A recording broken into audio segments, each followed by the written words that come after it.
The Rise and Fall of Nauru, How the Richest Country in the World Lost 90% of its Economy.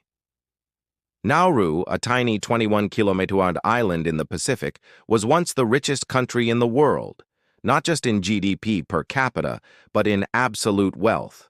Its inhabitants imported Lamborghinis even though there were no roads to drive them on, invested millions in a failed musical about Leonardo da Vinci, and lived in luxury without needing to work. Yet within a few decades, the country collapsed. Its economy vanished, its population faced health crises, and today, Nauru survives thanks to refugee detention centers funded by Australia. 1. The discovery of white gold. In the early 20th century, European explorers discovered that Nauru was covered in phosphate, a valuable mineral used in fertilizer production. The British, Germans, and Australians exploited the resource, leaving little for the native population. However, in 1968, Nauru gained independence and took control of mining operations. 2.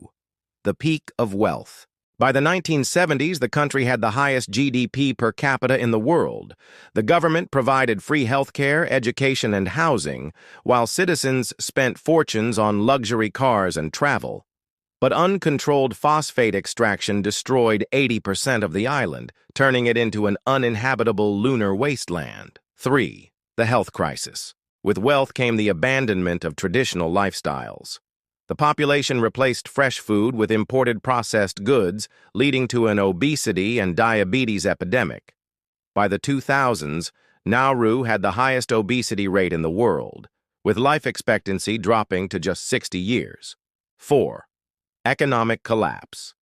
When phosphate reserves began running out, Nauru tried to diversify its economy. Offshore banking. It became a tax haven, but was forced to shut down after money laundering accusations. Failed investments. It lost millions in a poorly managed sovereign wealth fund and a ridiculed London musical. Bankruptcy.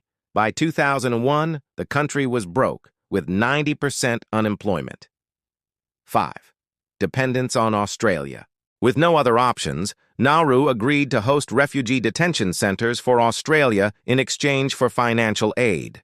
Today, it relies almost entirely on foreign assistance, with a GDP of just $133 million. Conclusion: a lesson for the world. Nauru is an extreme example of how mismanaging natural resources can destroy a nation. Greed and poor planning turned a tropical paradise into a devastated wasteland. Its story serves as a warning. Natural wealth can be both a blessing and a curse.